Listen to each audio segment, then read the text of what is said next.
Les juristes sont clairs, la cession n'est pas la vente. En droit, lorsqu'on cède une parcelle de terrain par exemple, cela signifie qu'il y a absence de transaction pécuniaire alors que la vente requiert un montant déterminé. Dans tous les cas, il existe tout de même des similitudes.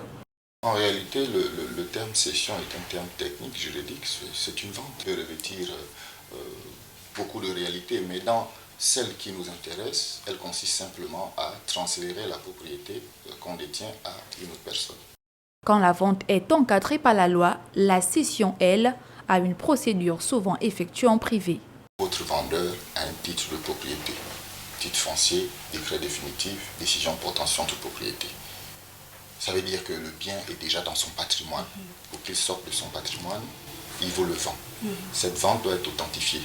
Et l'officier ministériel, ou du moins la profession habilitée à authentifier les actes de vente, ce sont les notaires. Je disais, il y a deux réalités.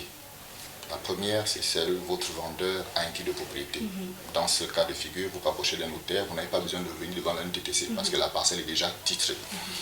Le deuxième cas de figure, votre vendeur n'a pas de titre de propriété. En réalité, il n'est pas propriétaire, il est occupant. Dès lors qu'il n'est simple occupant, si vous avez procédé à un achat, vous devez vous rapprocher du propriétaire réel de la parcelle, qu'est l'État gabonais, et en l'occurrence, l'entité qui est habilitée à céder pour son compte les parcelles, la NTTC.